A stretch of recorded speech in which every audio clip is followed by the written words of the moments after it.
এর সাথে তোমাদের নিউজ তো দেখোই কোনো কিছু। পাকিস্তানের সাথে অনেকবার লড়াই হওয়ার চান্স হয়ে যাচ্ছে, কিন্তু হচ্ছে না, একটু একটু লড়াই হচ্ছে, ও সার্জিক্যাল স্ট্রাইকিং করছে।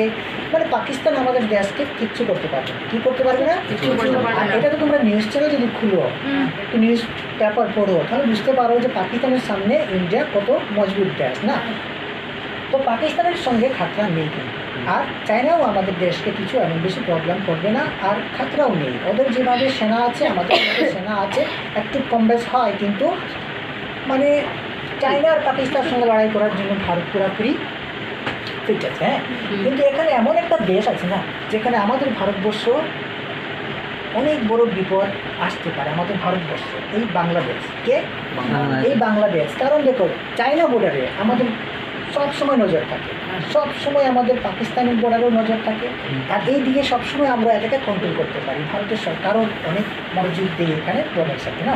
আর এরা কী করে, পাকিস্তান থেকে আতঙ্কবাদী এরা এইরকমই কাজ করে না, ভারতবর্ষে পাঠিয়ে দিই, জম্মু কাশ্মীরে পাঠিয়ে দিই, আর আমাদের ভারতবর্ষে অ্যাটাক করে না, মানে অশান্তি সৃষ্টি করে।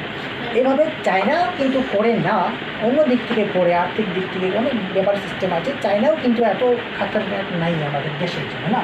এই বাংলাদেশটা কিন্তু খুব খাতারনাক দেশ আমাদের ভারতবর্ষের জন্য। কারণ হচ্ছে বাংলাদেশ থেকে যে তোমরা যদি বুঝো, শুনতে পাও যে অনেক অনেক সাধারণ মানুষ এরা বন্দুক নিয়ে আসে না।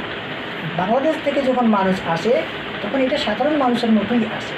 কিন্তু আমি জানি না কীভাবে কী সম্পর্ক একটা সিস্টেমে আছে আমাদের ভারতবর্ষ আর বাংলার মধ্যে বা দেশের মধ্যে, যে আমাদের ভারতবর্ষে বাংলাদেশি মানুষ অনেকেই এসেছে আগের অনেক বছর ধরে, 25 বছর ধরে, 20 বছর ধরে, 30 বছর ধরে থেকে, মানে কন্টিনিউ চলে আসছে, আর এখন পর্যন্ত প্রবেশ করছে আমাদের ভারতবর্ষে না। আর এখানে আসার পরে এরা কী করছে, রেশন কার্ড বানায়, আধার কার্ড বনছে ওদের, তারপরে আমাদের এই দেশের যে স্থায়ী যে বসবাস যে করবে, এরকমের জায়গা করে নেই, হ্যাঁ না, ঘর করে নেই।